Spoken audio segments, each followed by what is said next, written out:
লা ইয়াদখুলুল জান্নাতা, 4 শ্রেণীর মানুষ জান্নাতে প্রবেশ করবে না।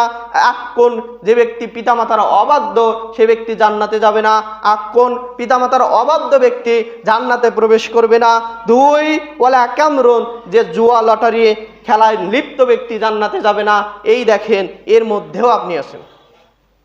জুয়া লটারির মধ্যে হাজারো মানুষ আজকে জুয়া লটারির মধ্যে ব্যস্ত। আজ থেকে 10-15 বছর আগে মানুষ জুয়া খেলতো কেমন করে জানেন?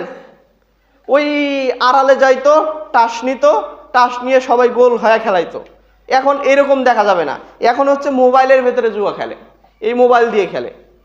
মোবাইলে হচ্ছে একটা ওয়েবসাইট আছে, সেখানে গিয়ে ক্যাসিনো, এরকম হাজারো সাইট রয়েছে, তারা গিয়ে সেখানে বিকাশের মাধ্যমে টাকা ডিপোজিট করে।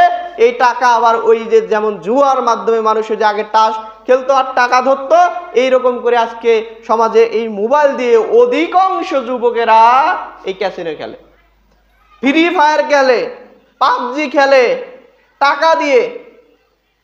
পরিবর্তন হতেছে আস্তে আস্তে, আপডেট হতে হবে না? আপডেট তো হওয়া লাগবে, সেই জন্য আপডেট হচ্ছে, তারা আপডেট হয়ে যাচ্ছে। অথচ এই রাসূল সাল্লাল্লাহু আলাইহি সাল্লাম বলছেন, যারা এই জুয়া লটারি খেলার নিজেকে ব্যস্ত রাখবে ওই ব্যক্তি জান্নাতে যাবে না।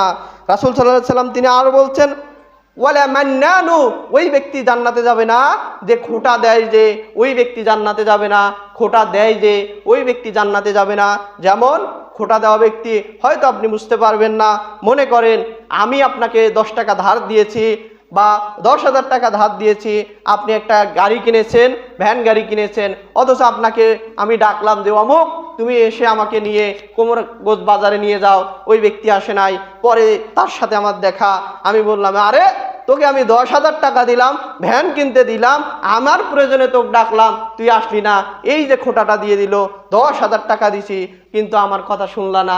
এই খোটা দেয় যে, খোটা দানকারী ব্যক্তি জান্নাতে যাবে না, তাদের জন্য জান্নাত হারাম, যাদের জন্য জান্নাত হারাম। লা ইয়াদখুলুল জান্নাতা, 4 শ্রেণীর মানুষ জান্নাতে যাবে না।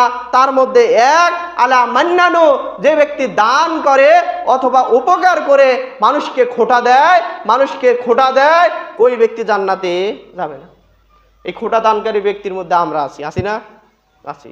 মানুষের উপকার করলেই আমরা যেন মার্কেটিং করে বেড়াই, একে ওকে বলি, হ্যাঁ আমার হাত দিয়ে বহু মানুষকে আমি উপকার করছি, আমাকে কেউ উপকার করলো না।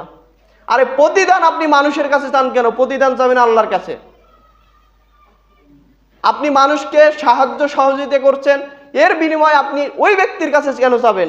ওই ব্যক্তি তো আরবি দিয়ে বলে জাযাকাল্লাহু খায়র, এর উত্তম প্রতিদান আল্লাহ সুবহানাহু ওয়া তাআলা আপনাকে দিবেন। আপনি যদি মানুষের কাছে প্রতিদান চান, তাহলে কেমন হয়ে গেল ব্যাপার? এর থেকে আমরা খোটা দান করি, সেই জন্য এটা থেকে আমাদের বের হতে হবে।